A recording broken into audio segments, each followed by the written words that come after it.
हुकूमत का पेट्रोलियम मसनूआत की कीमतें बरकरार रखने का ऐलान। हुकूमत ने आइंदा 15 रोज़ के लिए पेट्रोलियम मसनूआत की कीमतों को बरकरार रखने का ऐलान कर दिया।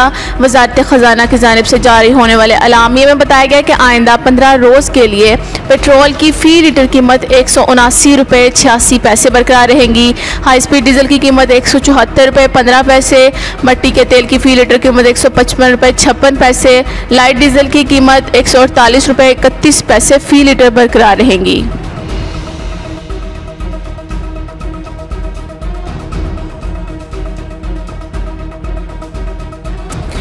वज़ीर आज़म शहबाज शरीफ ने गरीबों के लिए रिलीफ पैकेज का ऐलान कर दिया। हुकूमती तर्जुमान के एलामिये में बताया गया कि बड़े रिलीफ प्रोग्राम के तहत 20 किलो आटे के थैले की कीमत 950 रुपये से 150 रुपये कम होकर 800 रुपये, जबकि चीनी की कीमत 15 रुपये फ़ी किलो कम होकर 85 रुपये की जगह 70 रुपये कर दी गई। गैर शहरियों को घी, चावल और दालों पर भी राहत दी जा रही है। हुकूमती तर्जुमान की जानिब से एलामिये में कहा गया कि यह तारीखी रिलीफ पैकेज है जो साबिक हुकूमत के रिलीफ के मुकाबले में 50% ज़्यादा है।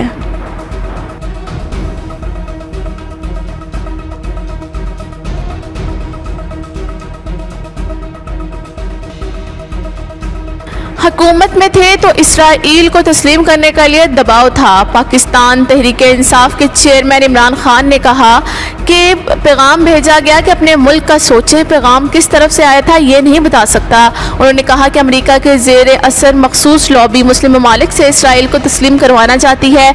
उन्होंने आसिफ जरदारी से राब्तों की तरदीद की और मलक रियाज के दरमियान गुफ्तगू से लाताल्लुक़ी का भी इजहार किया। कहा कि 26 साल से कह रहा हूँ कि आसिफ जरदारी और नून लीग एक ही है। उन्होंने वाज़िया किया कि लॉन्ग मार्च ख़त्म करने के पीछे कोई डील नहीं। लॉन्ग मार्च ख़त्म ना करता तो खून खराबा होता। असम्बलियों से मुस्ताफ़ी हो चुके हैं, इसलिए इस्तीफ़ों की तस्दीक के लिए जाने की ज़रूरत नहीं। कौमी असम्बली के फ्लोर पर स्पीकर के सामने मुस्ताफ़ी होने का ऐलान किया। जिस दिन असम्बली में वापस गया इसका मतलब इम्पोर्टेड हुकूमत को तस्लीम करना है। सारे फ़ौज मुखालिफ बहुत खुश हैं, लेकिन फ़ौज और PTI ही मुल्क को मुतहद रख सकते हैं।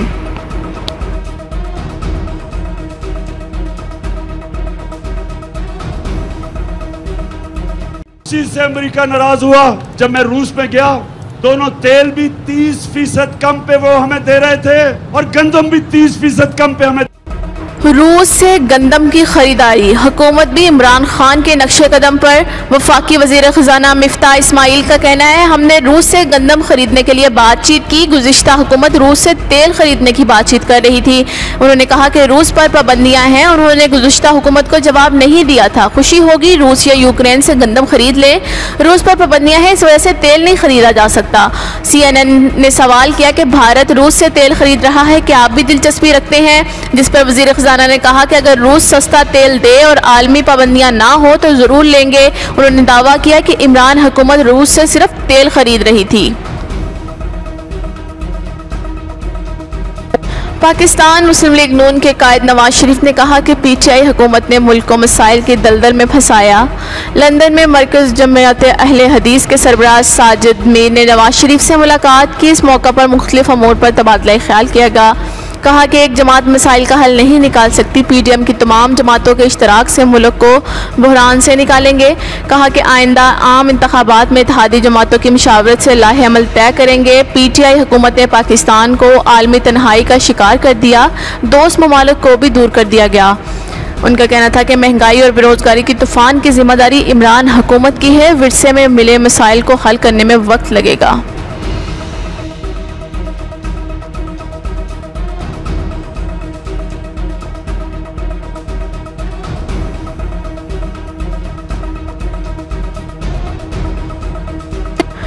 साबिक वज़ीर आज़म इमरान खान का कहना है कि क्राइम मिनिस्टर फ्रेंडली प्रोसिक्यूशन के जरिए रिकॉर्ड में रद्दोबदल करके अपने और अहले खाना की मनी लॉन्ड्रिंग के मुकदमात में मुदाखलत की कोशिश कर रहे हैं। उनका कहना था कि FIA मुकदमे को मुकम्मल तौर पर तबाह करने की गर्ज से ज़िमनी रेफरेंस दाखिल करने की आड़ में क्राइम मिनिस्टर की इमाम पर मुकदमे का चलान वापस ले चुका। FIA की जानिब से यह कहकर मुकदमे के स्पेशल प्रोसिक्यूटर्स को अदम हाजिरी की बुनियाद पर फारिग किया गया। अदालत उज़्मा के रूबरू पूरी डिटाई से सफ़ेद झूठ बोला किया गया। हालांकि स्पेशल प्रोसिक्यूटर FIA अदालत में मुकदमे की तमाम तारीखों पर मौजूद थे।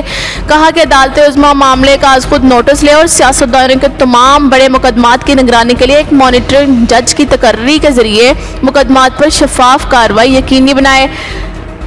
उनका कहना था कि सूरत हाल ये है कि 5 माह गुजर जाने के बावजूद भी अब तक FIA अदालत चार्जेस फ्रेम करने में नाकाम रही है। ये कैफियत जाहिर करती है कि बड़े चोर कैसे निज़ाम से खेलते हैं और उससे फ़ायदा उठाते हैं।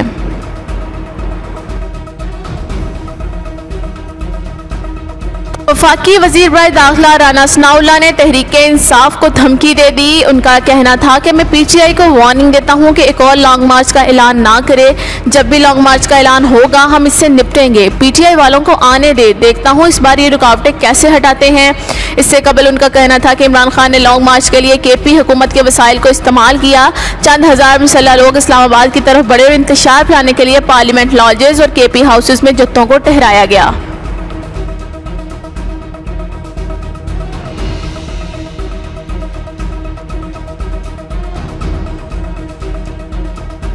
परवेज इलाही ने तहरीक इंसाफ को कौमी असम्बली से इस्तीफे वापस लेने का मशवरा दे दिया।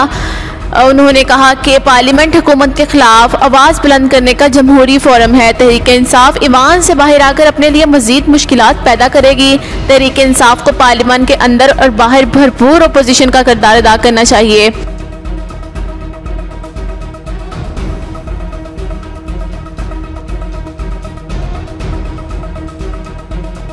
अवाम को बिजली का जोरदार झटका मिल गया। नेपरा ने अप्रैल के लिए फ्यूल एडजस्टमेंट की मद में बिजली की कीमत में ₹3.99 फी यूनिट इजाफे की मंजूरी दे दी। वाइस चेयरमैन नेपरा ने कहा कि सस्ते पावर प्लांट फ्यूल ना मिलने के बायस बंद पड़े हैं। ब्रीफिंग में कहा गया महंगी बिजली की वजह महंगा फ्यूल है।